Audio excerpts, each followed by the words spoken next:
Rev up your engines!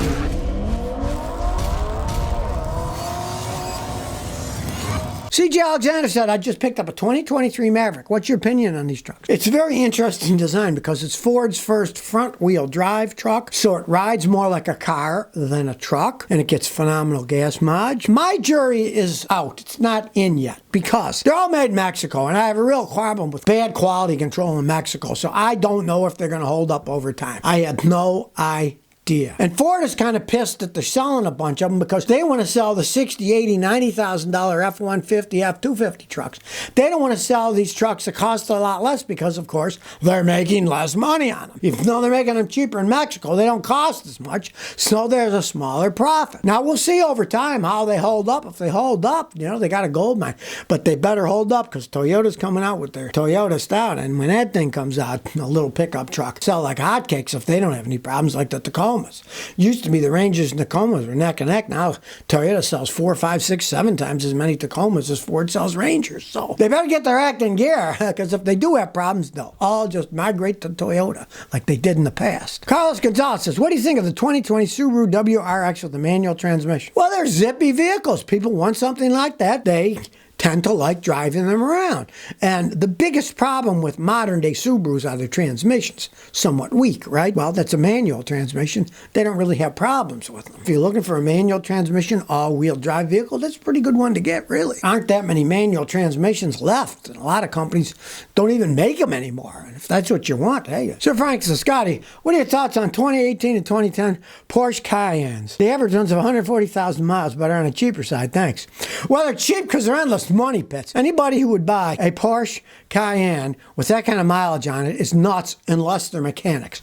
I've known mechanics that would buy a vehicle like that, but they were their own customers' cars. The customers wanted new ones. So they bought them, they maintained the car, and they knew that they took good care of it because they paid them, so the mechanic would buy them, and sometimes they drive around and have some fun with them, right? Open market, one wouldn't touch it with a 10-foot pole. Guys generally beat the heck out of them, and they are endless money pits, all Porsches.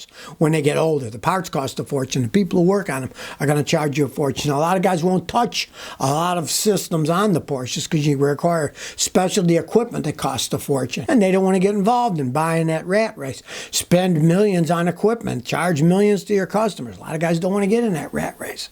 I don't blame them. What up, so this afternoon I just got a 2022 Ford Expedition with a 3.5 EcoBoost. Are there any problems to watch out for? Don't listen to any of the crap they give you about oil changes. Change the oil and filter, use the GF6 full synthetic oil, and do it every 5,000 miles or once a year, whichever comes first. Then you're going to get rid of a lot of the problems they have. The turbochargers have problems with burning out. Why do they burn out? Because they spin at thousands of RPMs and they're lubricated by engine oil. The engine oil gets dirty, it ruins the bearings in the turbochargers. Right? It is doubly important on a vehicle like that to change the oil every 5,000 miles. And if you do, baby it. I've had people have 150, 160, and they're still running perfectly fine. Honda Fan 123 says, Scotty, why do I feel a small vibration under my seat once in a while when I have the AC on? Okay, you turn the AC on, it's changed the engine a little. You got a Honda, right? Let's say you don't ever get vibrations, but you turn the AC and then you feel some. It usually means your AC compressor is getting a little bit worn. When you turn the AC on, your computer's supposed to equilibrate to raise the idle a little so it compensates for the drag on a compressor so that it idles right, not too low, right? As they age, the compressor will drag a little bit too much, and then sometimes you'll get a little vibration.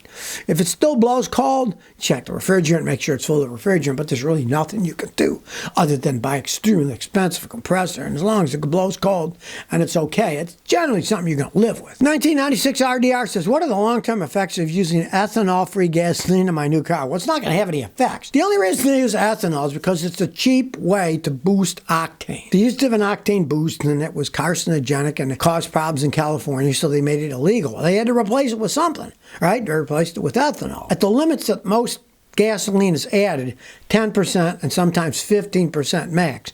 With the additives they put in the gasoline, the ethanol, which is alcohol, doesn't really affect a modern car at all. Right? Now, if you went to get one of those E85 that's 85% ethanol and 15% gasoline, no. You can only use that in what are called flex fuel cars. And it'll say on the car, this is a flex fuel car. You can run anything from 0 ethanol to 85% ethanol. which is E85, right? The problem with ethanol is you get worse gas mileage. It's got 20% less energy than gasoline. So let's say you buy E85 ethanol and you have a flex fuel car, you're going to probably get 20 to 25% worse gas mileage than you did with gasoline. So you always have to balance that out if you go that far. But putting ethanol free in a modern car, you're throwing your money away. Just use the regular stuff. Clayton Haas said, should I buy a Mercedes C300 2017? I wouldn't, but it's your money. The C-Class is their cheaper class. They call it something else, but to me it means a cheaper class, right? The quality control is crap. Guy brought me one last year. He was so mad he brought it to me and I showed all the things that were wrong. He wanted to shame Mercedes for buying a car that had all those problems, right? I would not touch one with a 10-foot pole, not in the least. If you're going to buy a Mercedes, only buy ones that are made in Germany. They are better made. I still wouldn't buy one. They're overpriced. The parts cost too much. I work on them. I know. Guess what I don't buy? I don't buy the cars that break all the time that cost a lot of money to fix. I get Toyotas and Lexuses. I don't want to spend my spare time fixing my own cars. Marvin Aka says, Scotty, I've taken my car to several shops to be aligned, but it's not aligned. The mechanics say on the system it shows it's aligned, but when I drive, it's not. What could be the issue? Crappy mechanics that don't know what they're doing. They don't do it anymore because they only do trucks now. But when I was in Houston, there was a front-end place called Cotton Brothers. Old guys were there, right? Wayner was one of them. He was a damn good mechanic. He would get the old physical tools and measure the angle, and he would always fix any car I brought to him. The guys who work at these joints now, a lot of them are just idiots, and they're trained, they got a machine. Push the button on the machine. Oh, the machine said it's aligned. That's it. No, that isn't it. There's a lot of things that can be physically checked, but they don't know how because they're too stupid. They're not training. All they have is an electronic computer. They push a button, and then it's supposed to tell them what to do, right? Problem is, mechanics are getting lower and lower in quality as cars get more and more complex. Then they blame it on the machine. Well, the machine says it's good. Well, no, obviously it's not, right? You need to find a real front-end alignment shop that knows what to do. Ask your friends. Most places have one somewhere. You got to find old school guys to do that kind of stuff. Beholder Media says, is there anything I can do to fix rust on the frame of an older Toyota truck? Well, you can watch that old video of my son's old Tacoma truck where I boxed the frame in. It was all rotten on one side, so I got 1/4-inch steel and I welded a box around the whole thing to hold it in place, and he drove it another 8 years and then sold it. It was still going down the road, you know. If it's not too thick, you can get a sandblaster, blast the rust off, prime it, and then spray some coating on it, and it'll last longer.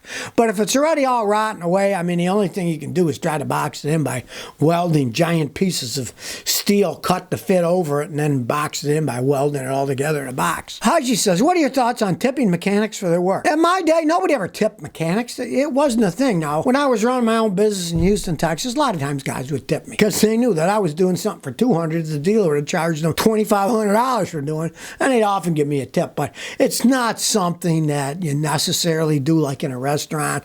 Okay, mechanics make good money. Waiters make crap money, so they have to get tips or they don't make enough money. Mechanics make enough money. You really don't need to tip a mechanic. But, you know, if he's your private mechanic like me, I work by myself, a lot of guys would tip me. They wanted to keep me happy because they knew what the other side was like. The other mechanics who were ripping them off. Zap Roostower says, is it really better to use engine braking on an automatic transmission going down a steep hill or use the brakes? A lot of them, if you're going down a steep hill, you don't get engine braking. They'll just keep spinning and spinning and spinning, right? The best thing to do is if you have modern cruise control that really works well. I'm driving a 2023 that I'm testing now, and when I put it on cruise control and it's going downhill, it stays that speed. The modern ones are good. The old ones are crap. My old Celica, you put the cruise control on. If you're at 50, time you get to the bottom of the hill, might be doing 90. Didn't work as well, but the modern ones work quite well. If you do have cruise control, put it on cruise control. Set it, and that's better. It's not going to hurt anything. Stepping on the brakes, of course, will burn the brakes out faster. And then if something does happen, if you're going down a big hill and you got your brakes on, you can actually lose the brake. They will overheat and they won't work anymore. Didi Magadudu says, is it difficult to ruin a manual transmission? I started driving stick and I'm scared to death of breaking it. Manual transmissions are relatively strong. Instead of all this computer crap and valves and oil pumps, it's just you shifting it with your hand. The transmissions themselves are pretty solid. What you got to worry about is burning the clutch out, wearing the clutch out too fast. You have to learn how to just gradually give it a little gas, a little clutch. Don't do burnouts. Accelerate slowly. Don't go like a maniac, right? The main thing you do over time is wear out the clutch. The transmission itself, the only way you can really destroy it would be like you're going down a Highway 55 and for some reason shift it into reverse. That would destroy the transmission entirely. And they last an awful long time.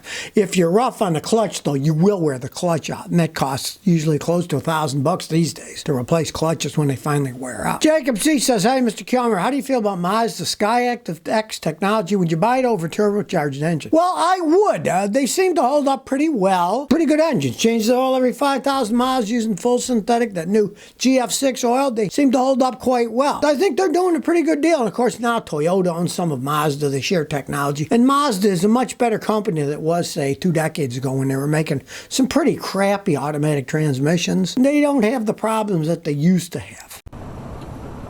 So if you never want to miss another one of my new car repair videos, remember to ring that bell.